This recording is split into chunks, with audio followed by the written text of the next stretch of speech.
Hello everyone. तो कैसे हैं आप सब? उम्मीद करता हूँ सब अच्छे होंगे। तो इस वीडियो में हम स्टार्ट करने वाले हैं पाइथन डिक्शनरी। लास्ट वीडियो में हमने पाइथन लिस्ट डिस्कस की थी। तो पाइथन डिक्शनरी बनाने के लिए हमें सिंपली कुछ नहीं करना था। हमें सिंपली एक वेरिएबल हम बना देते हैं myDict नाम से। लेकिन जैसे हमने लिस्ट में यहाँ पे दो बिग ब्रैकेट लगाए थे, यहाँ पे हमें करली ब्रेसेस लगाने हैं। तो जैसे ही हम यहाँ पे करली ब्रैकेट्स लगाएंगे, हम myDict वो एक डिक्शनरी बन चुकी है। तो अब हम इसे एज अ डिक्शनरी यूज़ कर सकते हैं। तो डिक्शनरी में वैल्यूज़ पास होती हैं। तो वैल्यूज़ कुछ ऐसे होती हैं कि इसके अंदर एक तरह से की वैल्यू पेयर होता है। की वैल्यू पेयर यानी कि एक तो यहाँ पे की होती है और उससे रिलेटेड एक वैल्यू होती है। तो इस तरह से होता है। ये सिंटैक्स नहीं है, सिंटैक्स यहाँ पे देखते हैं। तो सपोज़ हमारी की है 1, सपोज़ ये रोल नंबर है, और इससे रिलेटेड यहाँ पे एक वैल्यू है जो कि है अमन। ऐसे ही हम दूसरे की वैल्यू पेयर बना सकते हैं जिसमें कि हम एक इंटीजर डालेंगे 2 जो कि रोल नंबर है। तो और यहाँ पे हम अनुज। इस तरह से हम डिक्शनरीज को क्रिएट करते हैं। और अब हम इसे प्रिंट कराएंगे myDict। तो अगर यहाँ पे जो कीज़ होती हैं हमारी डिक्शनरीज की, वो हमेशा यूनिक होनी चाहिए और इम्यूटेबल। जैसे कि या तो यहाँ इंटीजर हो सकता है, या फिर स्ट्रिंग हो सकती है, या टपल विद इम्यूटेबल वैल्यूज़। तो अगर मैं यहाँ पे की को सेम कर देता हूँ और इसे रन करते हैं, तो हम यहाँ पे देख सकते हैं कि सिर्फ नंबर 1 अनुज प्रिंट हुआ है। ये डिक्शनरी में कंसिडर नहीं किया गया। और यहाँ पे एक ग्रीन स्विगली लाइन है जिस पे हम होवर करते हैं तो हमें बताता है पाइफ्लेक्स डिक्शनरी की 1 रिपीटेड विद डिफरेंट वैल्यूज़। तो इसको रिपीट हम नहीं कर सकते हैं, तो इसे रिपीट नहीं करेंगे और यहाँ पे हम 2 डाल देंगे। तो अब हम डिफरेंट डेटा टाइप्स के साथ भी इसे यूज़ कर सकते हैं। सपोज़ यहाँ पे हम स्ट्रिंग एज अ की डाल देते हैं, नेम अमन, और यहाँ पे हम साथ में वैल्यूज़ में यहाँ पे हम लिस्ट भी प्रोवाइड करा सकते हैं। और लिस्ट को हम इस ब्रेसिस से बनाते इस तरह से, बिग ब्रैकेट से 1, 2 and 3। यहाँ पे हम कोलन। तो अगर हम अब इसे रन करेंगे तो फाइनली हम डिफरेंट टाइप ऑफ डेटाज को यूज़ करके हम एक डिक्शनरी बना सकते हैं। तो हम डिक्शनरी को किसी और तरह से, एक और तरह से डिफ़ाइन कर सकते हैं, जो कि है लास्ट में हम सिंपल ब्रैकेट्स लगाएंगे और यहाँ पे हम सामने डिक्ट कीवर्ड का यूज़ करेंगे। और उसके बाद हम उसके अंदर जो भी डिक्शनरी को डिफ़ाइन करेंगे वो एक डिक्शनरी बन जाएगी। सपोज हम इसे रन करते हैं तो फाइनली ये इस तरह से, यानी हम एक एम्प्टी डिक्शनरी बनाने के लिए सिर्फ डिक्ट का ऐसे भी यूज़ कर सकते हैं, या फिर इस तरह से हम डिक्शनरी को डिफ़ाइन कर सकते हैं या क्रिएट कर सकते हैं। तो अब हम एक और मेथड देखेंगे जिस तरह से हम एक डिक्शनरी को बना सकते हैं। तो सिंपल हम myDict और उसको इक्वल करेंगे डिक्ट फंक्शन के, जो कि एक एम्प्टी डिक्शनरी क्रिएट करता है। लेकिन उसके अंदर हम एक तरह से बिग ब्रैकेट्स देंगे, लेकिन ये लिस्ट नहीं है। इसके अंदर हम कुछ पेयर्स डालेंगे, सपोज 1 एंड वही अमन, और साथ में एक और की वैल्यू पेयर हम यहाँ डालेंगे इन ब्रैकेट्स, जो कि है 2 यूजे अनुज। ये और हम बीच में कोमा से इसे सेपरेट कर देंगे। और यहाँ पर भी हमें डिक्शनरी की तरह से डिफ़ाइन नहीं करना है, इनकी वैल्यू पेयर्स को भी कोमा से सेपरेट करना है।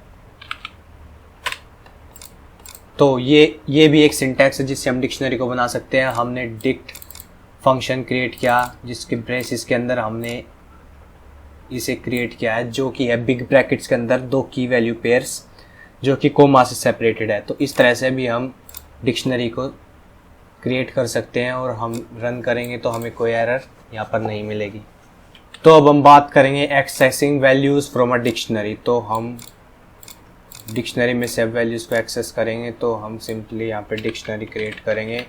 और डिक्शनरी हम सिंपल तरीके से क्रिएट कर लेते हैं ताकि कन्फ्यूजन ना हो। हम सिंपली डिक्शनरी को क्रिएट करेंगे, इसके अंदर हम कुछ वैल्यूज़ इनपुट, तो हम यहाँ पर वैल्यूज़ डालेंगे नेम, और नेम जो की है उसकी वैल्यू है अमन, और हम सेकंड क्लास और क्लास की वैल्यू है 11। तो ये हमने एक डिक्शनरी क्रिएट कर दी जिसके अंदर एक वैल्यू है, एक की है नेम जिससे वैल्यू रिलेटेड है अमन, और एक की है क्लास जिससे वैल्यू रिलेटेड है 11।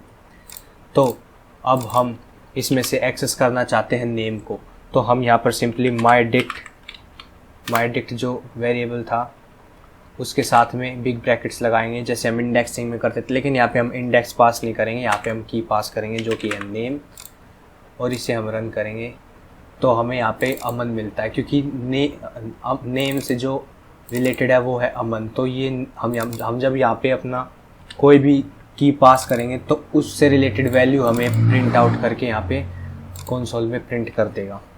तो एक और तरीका होता है डिक्शनरीज में से वैल्यूज़ को एक्सेस करने के लिए। तो जैसे कि हमने माई डिक्ट में हमने यहाँ पे बिग ब्रैकेट्स लगाए थे, उसकी जगह पे हम एक फंक्शन का यूज़ करेंगे जो कि है गेट फंक्शन, और गेट फंक्शन के अंदर हम यहाँ पे अपनी की पास करेंगे। तो यहाँ पे हम एज पास करेंगे, सॉरी ये क्लास था, तो यहाँ पे हम क्लास पास करेंगे और इसे रन करेंगे तो हमें ओके तो क्लास कैपिटल है, तो इसे रन करेंगे तो हमें यहाँ पे 11 मिलेगा। लेकिन अगर हम यहाँ पे कुछ ऐसी वैल्यू पास करें जो कि एग्जिस्ट ही नहीं करती तो हमें नन वहाँ पे एज आउटपुट मिलेगा जो हमने अभी चेक किया था। तो सपोज़ मैं एड्रेस यहाँ पे की डालता हूँ जो कि इस डिक्शनरी में एग्जिस्ट ही नहीं करती है, और अगर मैं इसे रन करने की कोशिश करता हूँ तो हमें आउटपुट नन मिलता है क्योंकि address does not exist here. और अगर मैं यहाँ पे गेट फंक्शन को यहाँ पे से हटा देता हूँ और वैसे ही हम एक्सेस करने की कोशिश करते हैं बिना गेट फंक्शन के, तो हमें यहाँ पे एरर रिटर्न होगी जो कि है की एरर एड्रेस। तो डिक्शनरीज म्यूटेबल होती है और हम इनकी वैल्यूज़ को चेंज कर सकते हैं या इनमें नई वैल्यूज़ ऐड कर सकते हैं। तो मैं इसको यहाँ से क्लियर कर दूंगा और अब हम यहाँ पे इसको अपडेट करने की कोशिश करेंगे हमारी डिक्शनरी को। तो हम माई डिक्ट वेरिएबल का यूज़ करेंगे, बिग ब्रैकेट्स लगाएंगे और यहाँ पे हम की स्पेसिफाई करेंगे। सपोज़ मुझे क्लास जो है वो की अपडेट करनी है और इसको हम assignment operator is equal to का यूज़ करके हम सेट कर देंगे 12th पर सपोज़। तो अगर अब हम इसे रन करेंगे तो क्लास 11 से 12th पर अपडेट हो चुकी है। मैं इसका थोड़ा साइज़ इंक्रीज़ कर देता हूँ, ओके, और कुछ, और जो लेआउट है उसे मैं चेंज कर देता हूँ स्टैक्ड, जो कि अब कंसोल हमारा नीचे है तो हमें जितने भी आउटपुट्स जो प्रिंट होके मिलेंगे वो नीचे मिलेंगे ताकि मैं यहाँ पे अच्छे से टाइप कर सकूँ। तो हमने ये अपडेट करके देखा, लेकिन सपोज़ यहाँ पे ये वैल्यू जो है एग्जिस्ट ही नहीं करती हो। सपोज़ मैं एड्रेस डाल देता हूँ जो कि एग्जिस्ट ही नहीं करता, और अगर मैं यहाँ पे इसको इक्वल कर देता हूँ किसी वैल्यू के, सपोज़ न्यू दिल्ली इंडिया, और अगर हम इसे रन करते हैं तो ये ऑटोमेटिकली एक नई की वैल्यू पेयर ऐड कर देता है जो कि है address new Delhi and India. तो इस तरह से हम डिक्शनरीज़ की वैल्यूज़ को ऐड कर सकते हैं और कुछ न्यू वैल्यूज़ भी हम उसके अंदर ऐड कर सकते हैं। और डिक्शनरीज़ म्यूटेबल होते हैं, यानी कि हम उसे चेंज कर सकते हैं जस्ट एज लिस्ट्स।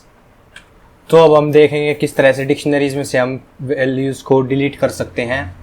तो हम इस डिक्शनरी को चेंज कर देंगे, तो 1 1 2 4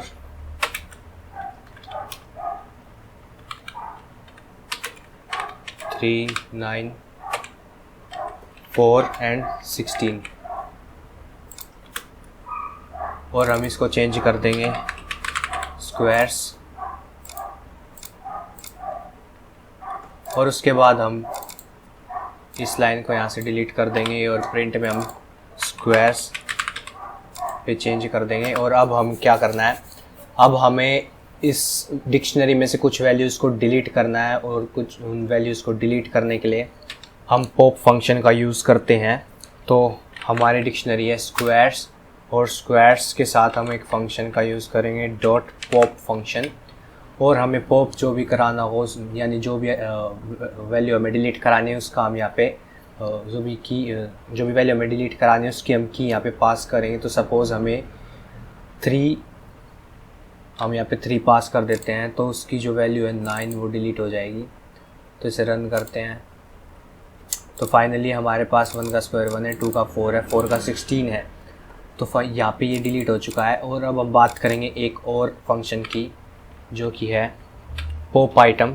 तो हम पॉप आइटम कर देंगे यहाँ पर, और यहाँ पे हमें कुछ नहीं पास करना, हम सिंपली इसको ऐसे यूज़ करेंगे जिससे कि जो भी लास्ट में जो भी की वैल्यू पेयर है वो डिलीट हो जाए। तो जैसे ही हम इसे रन करेंगे तो लास्ट में जो भी था, सपोज़ 4 और 16 था, वो डिलीट होके हमें बाकी जो 3 की वैल्यू पेयर है वो यहाँ पे कंसोल में प्रिंट हो रहे हैं।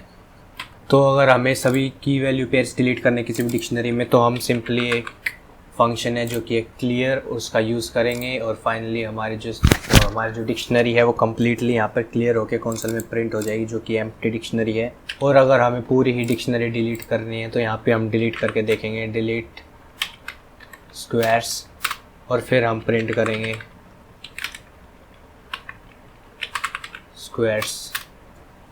अब हम इसे रन करके देखते हैं तो हमें यहाँ पे एरर मिल रही है, squares is not defined. That is जब लाइन 7 में हमने डिलीट स्क्वायर्स डेल कीवर्ड की मदद से हमने इसे डिलीट किया तो ये डिक्शनरी डिलीट हो चुकी है। और स्क्वायर्स जो है वो एक अनडिफाइंड नेम है, इसलिए ये हमें एरर यहाँ पे दे रहा है कि name squares is not defined.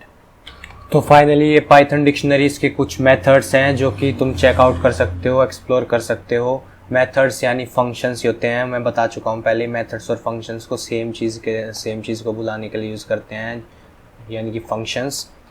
और फंक्शंस हम अब लेकर आने वाले हैं फंक्शंस की वीडियो आप लोगों के लिए। तो till then bye bye, take care.